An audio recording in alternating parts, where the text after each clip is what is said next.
Cirugías de niños. ¿Cómo saber si el malestar de tus hijos puede terminar en una intervención quirúrgica? ¿Cuáles son las cirugías más comunes de niños? Esto y mucho más en nuestro programa de medicina preventiva. Dale like, comparte y comenta tus inquietudes. Comenzamos. El día de hoy tenemos un invitado especial, que es el doctor Enrique Mint. Él es especialista en cirugía pediátrica. Agradecemos su visita a nuestro programa. Muchas gracias, doctor, por haber asistido a este programa y con el fin siempre de que todas las personas que nos están viendo tengan información valiosa y de médicos especialistas. Muchas gracias, doctor. Bueno, gracias a ustedes y al equipo que están en este momento haciendo el esfuerzo para llegar con esta información hacia toda la población. Feliz de estar con ustedes y compartir el conocimiento adquirido durante este trayecto. Muchas gracias, doctor. Y justo con nuestro tema de ahora, que es la cirugía pediátrica, queremos saber qué es la cirugía pediátrica. ¿Nos puede comentar sobre su especialidad? Bueno, la cirugía pediátrica es la misma pregunta que yo me hice hace unos años antes de empezar a estudiar. Decía, bueno, porque es una ciencia, o sea, una especialidad nueva, le cuento. ¿Debido a qué? Debido a que la cirugía pediátrica antes no se contaba, porque todo esto lo hacía la cirugía general, y la cirugía general englobaba todo, niños, recién nacidos, adultos, pero luego vieron la necesidad de ver que un niño no es que sea un adulto pequeño, un niño tiene muchas diferencias con el adulto. Entonces la cirugía pediátrica data aproximadamente 100 años. ¿Qué quiero decir con eso? Que más o menos en el mediados del siglo XIX, empieza la primera cátedra, le cuento, en Milán, España, que empieza a difundirse esta ciencia. A su vez también en esos mismos siglos se escriben libros, los primeros libros, estamos hablando más o menos hace 100 años nada más, mientras que la cirugía general data de hace años y a su vez pocos especialistas en cirugía pediátrica. Incluso en la provincia de Tungurahua también tenemos como 4 o 5 especialistas, subespecialistas en esta cirugía pediátrica. Entonces es una ciencia nueva que estamos ofertando y gracias a la institución también tenemos y estamos ofertando este tipo de servicios especializados, porque también es distinto que un cirujano general opere a un niño, porque las técnicas son nuevas, son innovadas. Entonces, esa es la parte de lo que es la cirugía pediátrica, una breve historia de qué es lo que es la cirugía pediátrica. Justamente nosotros tenemos siempre que tomar en cuenta que en casa las personas que principalmente son más vulnerables y requieren un mayor control son los niños, porque también su parte fisiológica es diferente, ¿no es cierto? Ellos están en desarrollo y por eso tal vez requieran un mayor control para realizarse una cirugía. ¿Cómo nos puede comentar eso, doc? Efectivamente, ¿qué es lo que pasa? Que el niño se queja, mientras que el adulto sabe identificar el dolor. El niño no, el niño va a empezar con sintomatologías distintas, incluso el rechazo de alimentos, el niño empieza una retracción. Entonces hay muchas enfermedades que nosotros podemos englobar y a veces hasta podemos empezar a distinguir de algunas patologías en dependencia de, incluso los padres nos cuentan que a veces dan poca importancia y decimos, bueno, si empezó con esos síntomas va a englobar en algún síndrome, en alguna enfermedad. Entonces por eso es muy importante saber de la forma, cómo va a empezar las sintomatologías, y hay distintas patologías, hay distintas enfermedades que a veces los padres ponemos de poca importancia y decimos, no va a pasar el dolor, o a su vez empezamos a automedicarle también. Entonces el niño, como no tiene una autosolvencia, tampoco tiene para poder dirigirse él solito a un médico, no, entonces dependen de los padres, y a veces al depender de los padres pasan un cierto tiempo donde se complica la enfermedad, donde se agrava, y eso es el objetivo de este programa. Educar a los padres, orientar a los padres o llegar a que conozcan cuáles son las patologías, cuáles son los síntomas para poder prevenir, porque como el programa lo dice, prevención en salud, ¿no? Entonces ese es el objetivo de todo lo que tratamos de hacer, y de los síntomas poder reconocer y poder actuar a tiempo, es muy importante. Doctor, usted topó una parte bastante importante que son los síntomas también que tienen los niños. Si bien es cierto, hay ciertos rasgos que podemos notar nosotros los padres o los adultos que están en la casa cuando un niño tiene una pequeña fiebre o comienza con un dolor tal vez en el abdomen o tiene algún dolor en una parte de su cuerpo. Se representan también con algunas señales, ¿no? Y estas pueden ser una fiebre, un rechazo a la comida, tal vez que se les afloje el estómago. Estas serían unas alertas que los papás siempre tienen que estar pendientes y muchas veces no automedicar, porque la automedicación que pueden dar los papás siempre es, tal vez le duele a mi hijo, tal vez toma un paracetamol, toma un ibuprofeno, y estos pueden enmascarar Efectivamente. ciertas cosas que Claro. pueden llegar hasta terminar en una cirugía de urgencia. ¿Puede ser eso, doctor? Claro, efectivamente, porque, bueno, saber también, a su vez, de todo lo que es la sintomatología es diversa y al no dar importancia a alguna sintomatología, pensamos que es algo común y a su vez dejamos complicar. Un ejemplo, ¿no? Lo más frecuente, y algún televidente va a poder desmentirme, no va a poder desmentirme, debido a que ¿qué niño no ha sufrido de dolor abdominal? ¿Estamos? ¿Qué niño no ha tenido fiebre? O sea, todo niño va a tener eso. Ahora, de todos los dolores abdominales que ahorita vamos a hablar, cuáles son las patologías quirúrgicas, no quirúrgicas, todo eso. Entonces, si de todos los dolores abdominales, incluso que nosotros podemos hacer una estadística, sin mentirles siquiera, unos 50% va a ser quirúrgico. Y el otro 50% no va a ser quirúrgico. Pero ahora, ¿qué pasa con los 50% de los que son quirúrgicos? Si automedican, como usted decía, por supuesto, enmascaran y se complican, alargan mayor estadía, más gasto para los pacientes, más gasto para el Estado general, porque también igual se invierte en medicamentos. O sea, hay más inversión, tanto recurso humano y también recurso en medicamentos. Doctor, y justamente estos programas de medicina preventiva tienen el objetivo de enfocar toda la información que un médico especialista nos puede compartir para que las personas sepan cómo actuar y cuáles son estos síntomas también. Doctor, en su especialidad, el rango de edades que son quirúrgicos para que usted los pueda resolver, ¿cuáles son? Muy buena pregunta, ¿no? Entonces justo pudiésemos englobar de que qué edad atiende un cirujano pediatra o qué edad comprende la edad pediátrica como tal. De acuerdo al Código de la Niñez y Adolescencia, se considera niño o edad pediátrica a todos los que tienen un día, antes de cumplir los 18. Entonces, en eso engloba todo. O sea, quiere decir que un cirujano pediatra o un pediatra va a atender desde recién nacido hasta que cumpla su edad de adulto. Entonces, en eso comprenden y hay subdivisiones. Entonces, el recién nacido lo consideramos hasta el 29 días o un día antes de cumplir el mes. El lactante desde un mes hasta los 12 meses, un mes hasta los 12, sí.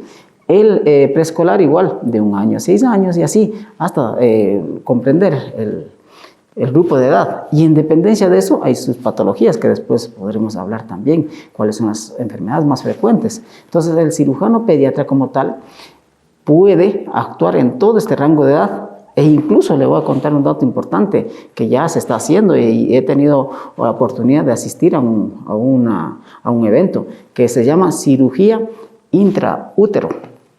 Entonces, también estamos englobando este tipo de... Mientras esté embarazada la persona. Mientras esté embarazada, intrauterino. ¿Un cirugía?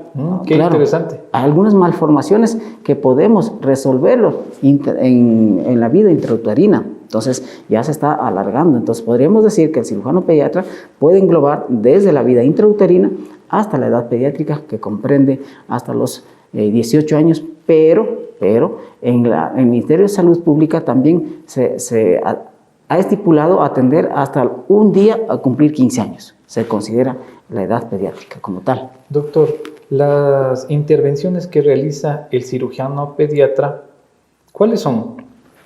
Efectivamente, entonces, en dependencia de lo que estábamos comentando acerca de los rangos de edad, suele ser curioso, ¿no?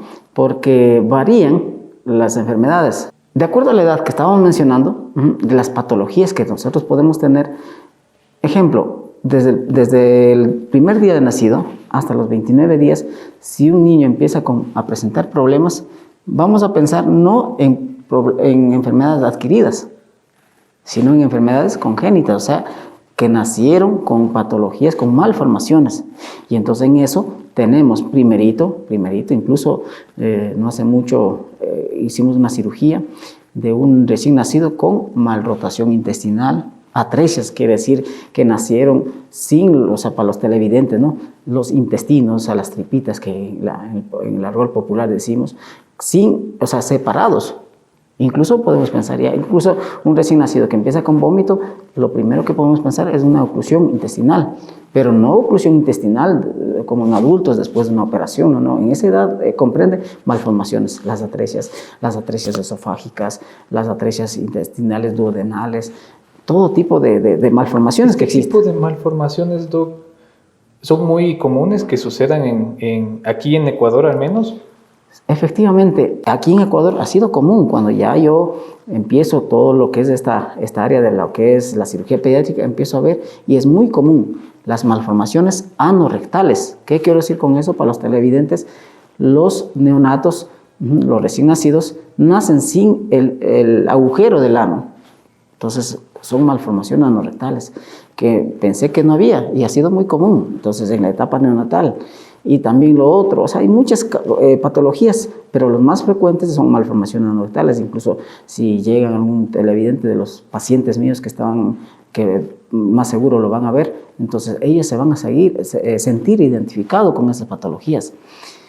Y entonces ha habido más comunes igual en atresias esofágicas, malrotaciones intestinales, las hernias diafragmáticas, muchas cosas que no estaban en el conocimiento, incluso como médico general que atendía pacientes pediátricos.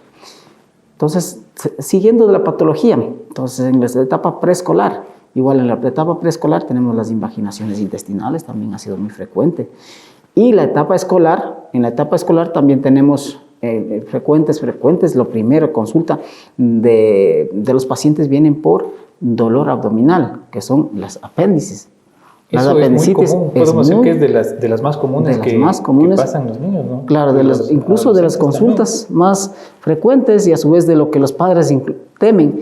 Y hay muchos padres, ahora en la actualidad, como ya hay medios de internet, igual más accesibilidad a los médicos, todo eso, que algunos padres ya saben los síntomas y ese es el objetivo de este programa, ¿no? Y justo enseñar. Topó un tema bastante importante que nosotros en internet tenemos muchísima información, pero esa información también muchas veces es una información basura, que en muchos de los casos este tipo de documentos que podemos ver digitalmente, estos llegan también a tergiversar muchas cosas y pueden inducir a que también se tomen medidas y decisiones que no sean reales. Por eso siempre la consulta y el aval de un médico especialista es lo más importante. Siempre consultar a su médico, consultar a su cirujano pediatra. Siempre eso es muy importante, ¿no es cierto? Sí, efectivamente. Como le decía, debido a que estas enfermedades, igual, hay muchas personas, ¿no? Con lo que usted me mencionaba, y vale recalcar, que a veces ponemos, ¿no?, dolor abdominal, entonces a veces pasa, ¿no?, parasitismo, y hay muchas enfermedades, por supuesto, efectivamente, que si tal vez no sabemos identificar, vamos a confundirnos. Y en un supuesto caso, un niño está con dolor abdominal, y el padre pone dolor abdominal niños, y ahí sale lo más común, parasitismo, una transgresión alimentaria, y entonces piensan que es eso, y a su vez se confunden, y efectivamente, entonces, la institución como Hospital Durán, al hacer este tipo de programas es una gran ayuda y por eso felicito y a su vez también porque de esa forma vamos a poder educar. O sea, ¿qué quiero decir con eso a todos los televidentes? Un niño que sufre de dolor abdominal, nunca pensemos en lo primero como un parasitismo. Como me decía mi profesor, pensemos en lo peor para hacer lo mejor. Porque de esa forma vamos a poder ayudar a tiempo a los pacientes.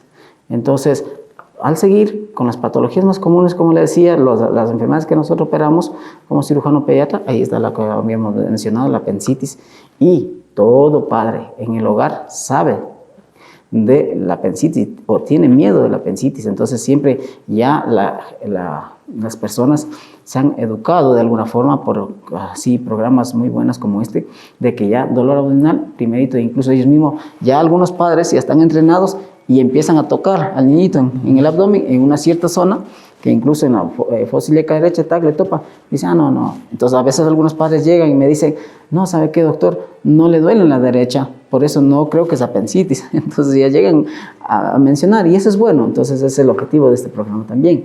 Doctor, algo que nosotros siempre nos ponemos a pensar es cuando tiene uno de nuestros niños un dolor abdominal, si es que es cirugía.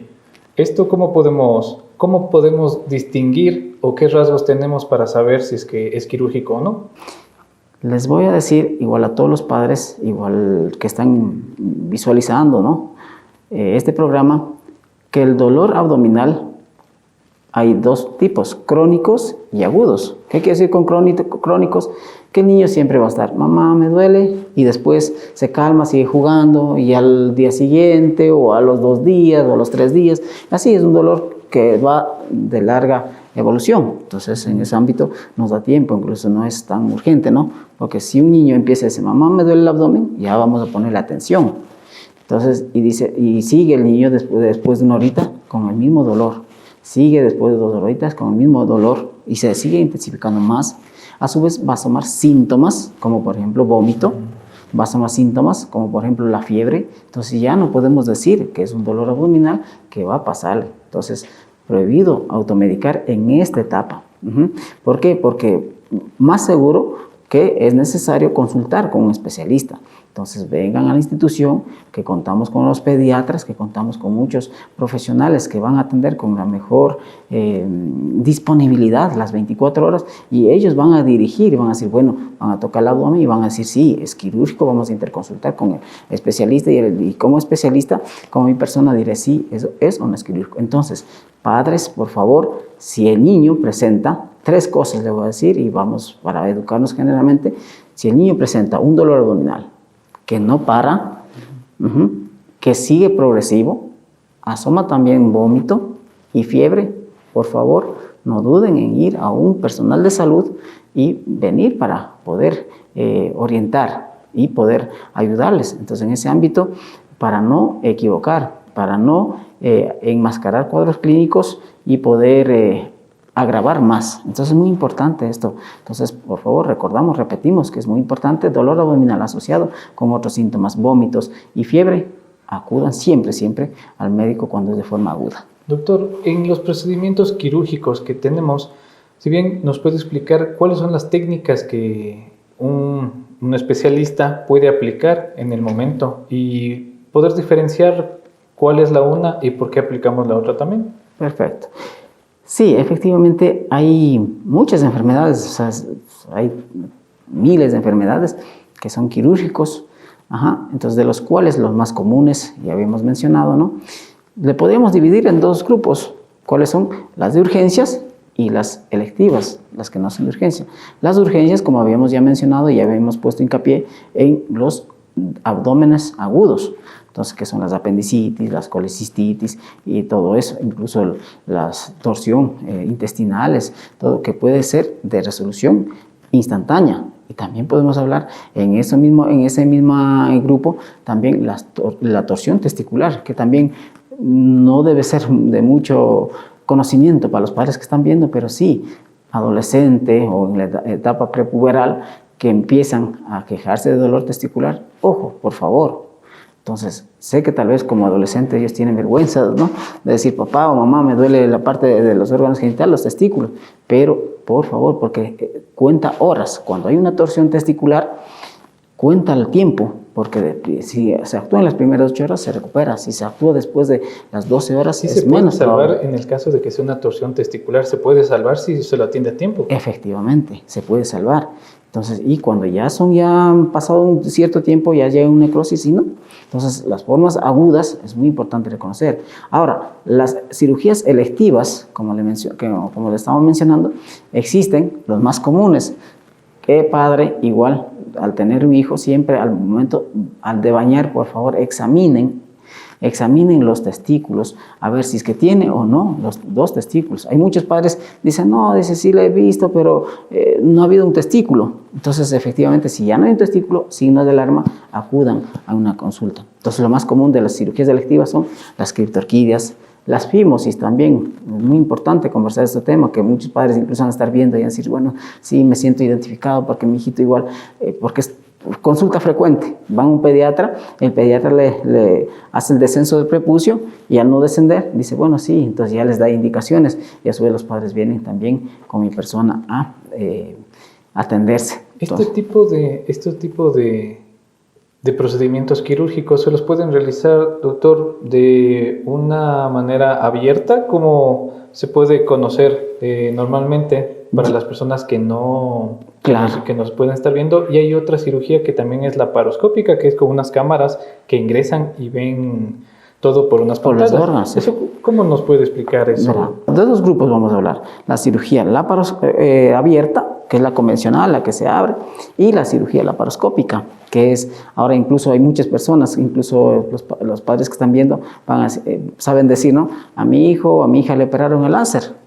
Pero no es que sea láser como tal, sino que tal vez a veces le dicen, oye, dicen, ya me le operaron a mi hijo de un apéndice o una colecistitis, una coletiasis. A ver, dice, deja ver la herida. ¿Tac? Cuando dice no le queda cicatriz, no, porque le operaron láser. No, le dicen eso porque no deja huellas. Entonces podemos decir la cirugía de grandes huellas o mínimas huellas, que la mínima huella es la laparoscópica. La laparoscópica es usando pinzas, visualizando la parte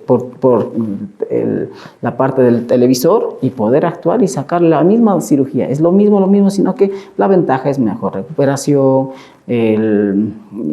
va a integrarse más rápido a la parte escolar, a la parte social. Entonces es muy importante esto. Y toda cirugía, o sea, toda enfermedad que sea quirúrgico, se puede realizar laparoscópico. Entonces esta institución está equipado porque tiene, yo hoy mismo he visto, ¿no? Tiene unas maquinarias excelentes, tiene las cámaras igual de alta definición, que se puede realizar todo, desde el lactante, o sea, desde un bebecito en etapa de lactancia, que tenga alguna patología, se puede resolver por vía laparoscópica, y más aún en edad pediátrica, que ya serían más grandes. Entonces, la única diferencia es que se puede o no se puede, va a ser el conocimiento del cirujano, el conocimiento del personal de salud y la destreza para poder realizar. De ahí todo se realiza por vía laparoscópica y es mejor.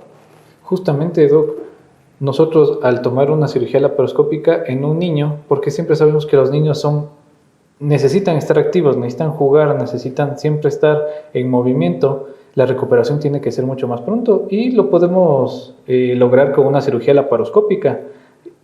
¿Las heridas curan más rápido? ¿Eso es cierto?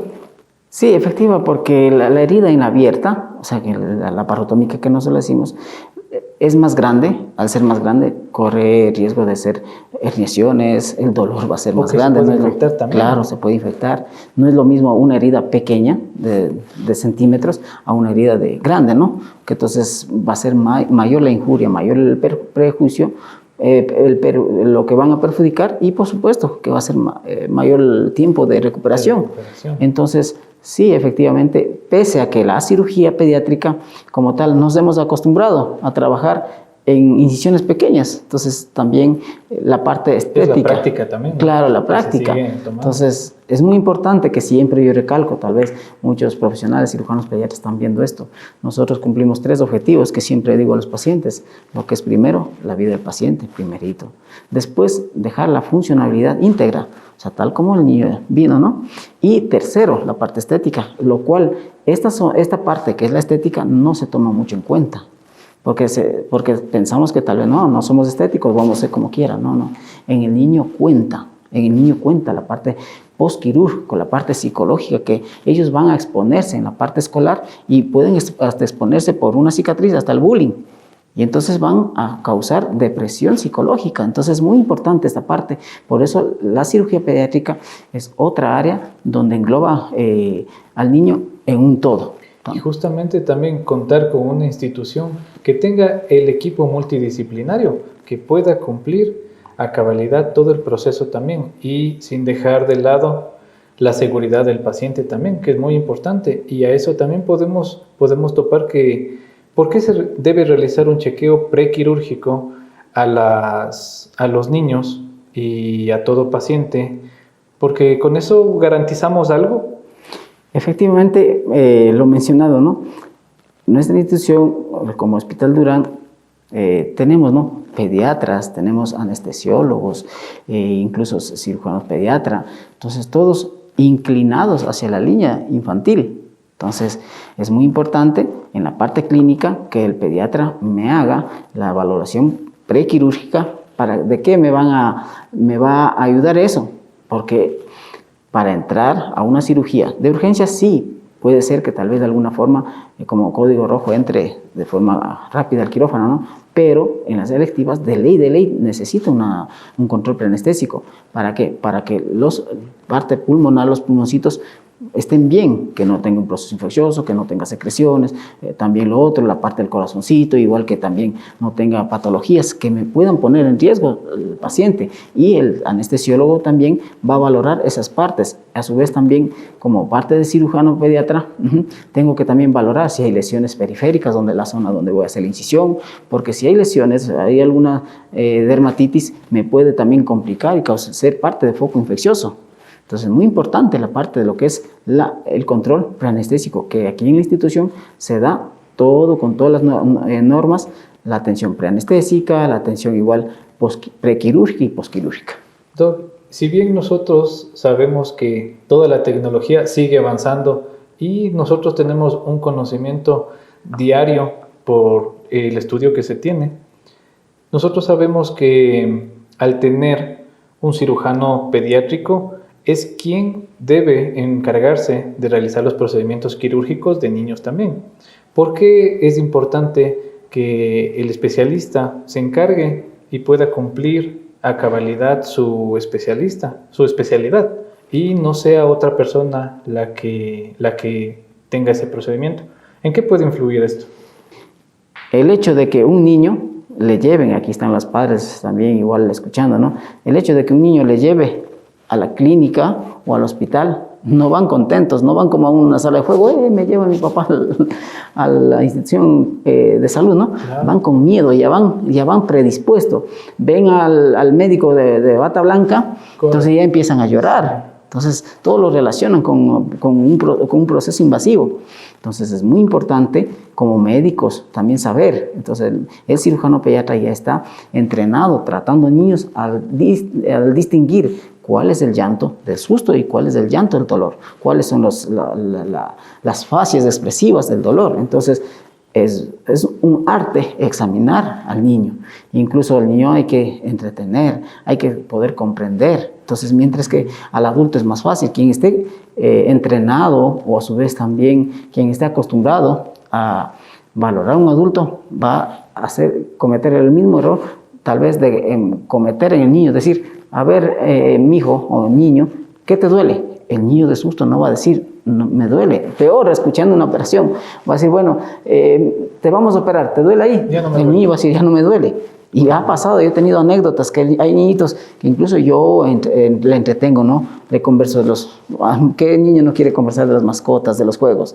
Entonces, de esa forma voy examinando y hacen expresiones y se aguantan con tal de evitar la operación. O a su vez también los niños dicen, o sea, para poder disimular a los padres, dicen, me duele, son escandalosos. Y no por eso puedo decir que ya es para cirugía. Entonces, es muy importante el personal que atiende a un niño tenga ese entrenamiento de distinguir los dolores que son verdaderos con los dolores que sean de susto. Es muy, muy importante, y por eso los padres, por favor, también para no cometer errores, como siempre digo yo, fácil es operar. O sea, viene un niño, se saca la pena, saca la vesícula, lo que sea, pero es muy importante hacer lo correcto, hacer ciencia, hacer salud. Siempre es bueno respetar la especialidad de cada uno de nuestros médicos y dejar que desempeñen su rol. Doctor, también en la comunicación con los padres es muy importante, ya que el filtro de información que se tiene va a ser mucho más directo si hablamos con los papás también, y sin dejar de lado todo lo que se puede obtener de la información de un niño, porque si bien, como usted nos comenta, un niño puede tender a callar o puede dar falsas alarmas también, ¿no? Efectivamente, pues siempre, de hecho, legalmente quien tiene la tutoría son los padres, quien tiene la decisión son los padres, la decisión en ese momento. Hemos tenido casos, igual hay personal médico que está viendo y todo eso, hemos tenido casos de que los padres, tal vez puede ser por la parte económica, puede ser por la parte incluso social, a su vez tengan obligaciones que a veces no quieren cumplir este rol. Entonces dicen, no le voy a hacer operar a mi hijo. Pero cuando ya exponen la salud, tenemos también muchos profesionales que están escuchando, ¿no? Cuando un padre se niega o atenta tal vez contra la salud de un niño, hay leyes que respaldan al niño. Entonces ahí está el DINAPEN. Entonces hemos tenido casos que incluso he tenido niños que han estado ingresados y a veces los padres tal vez por un compromiso social no dicen no, el consentimiento exactamente también y no permiten que no sea permite. el procedimiento, ¿no? Entonces siempre el médico va a velar por la salud del niño y tal vez siempre igual un padre, ¿quién padre no quiere el bienestar para el hijo? Entonces sí va a haber una firma del tutor legal, porque el niño difícil que pueda decidir, ¿no? Entonces, por supuesto, el padre es quien tiene esta tutoría. Por eso hay que conversar con los padres, no convencer, sino decir lo mejor para los niños. Por el amor que ellos han tenido, van a poder decidir lo mejor conjuntamente con el profesional. Es muy importante informar a los padres. ¿Por qué? Porque el cariño que tienen los padres, a veces el mismo llanto de los hijos. Hay padres que han venido, ven al hijo llorando y ellos lloran también. Y es comprensible porque ¿qué padre no le duele que un hijo esté llorando? Entonces, en ese ámbito, como médico, como profesional, tenemos que también guiar, también poder calmar, orientar de una forma adecuada y a su vez también coordinar la forma como vamos a hacer, informar lo que es de la enfermedad, informar lo que se va a hacer, es muy importante eso. ¿Por qué? Porque ellos van a estar también dispuestos en cuidar en la recuperación.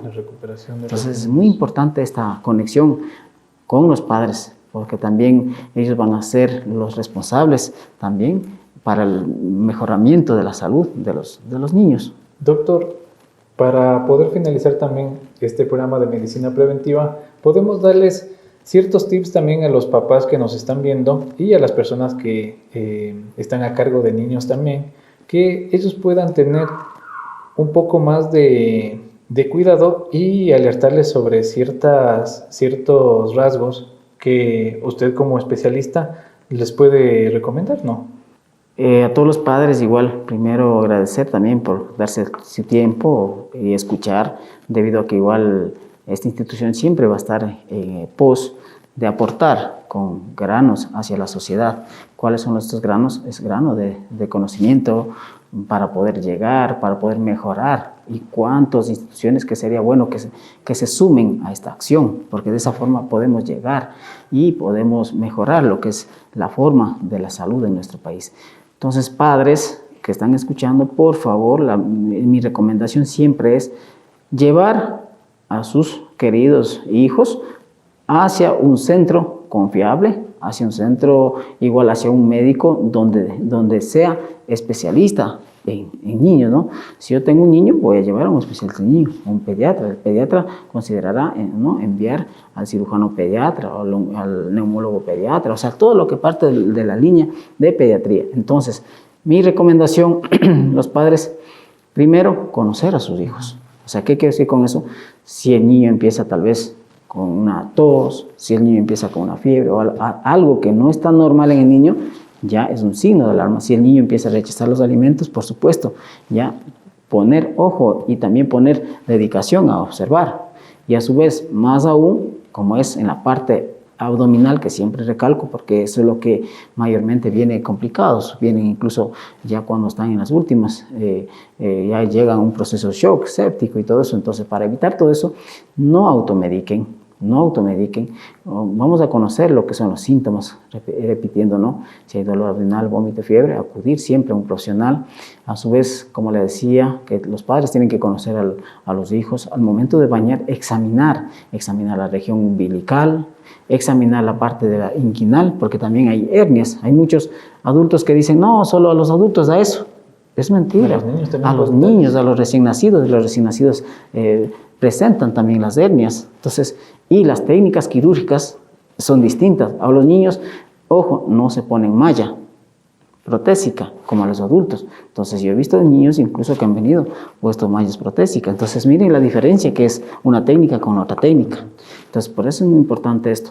Examinen también la parte de los testículos, papás. También observen si es que tiene o no tiene los dos testículos. Observen también la parte de lo que es del pene. Hagan la retracción del prepucio para un adecuado higiene. Es muy importante también eso.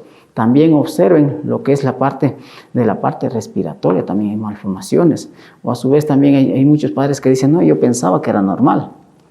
Entonces no. Entonces sí, pregunten y comparen con otros niños para ver si es que está o no en la normalidad. Mi recomendación final, por supuesto, siempre vean programas creíbles como este programa, como lo que usted y su equipo están realizando, y a su vez para que puedan orientarse y siempre contar con un personal de salud de confianza, y más aún esta institución que siempre ha estado abriendo las puertas a toda la sociedad de Tungurahua. Muchísimas gracias, doctor. Y esto siempre es muy importante recalcar que nuestros programas de medicina preventiva son con el fin de que todas las personas que nos ven puedan evitar y sea un contenido también que les pueda servir y que les pueda informar, ya que tenemos hoy en día en redes tenemos mucha información que puede ser distorsionada y nosotros nos vemos en la obligación de contar con médicos especialistas que les puedan compartir información veraz y son médicos calificados. Agradecemos mucho al doctor Minta por asistir a nuestro programa. Muchas gracias, doctor. Gratitud eterna a usted y a su equipo. Muchas gracias, doctor.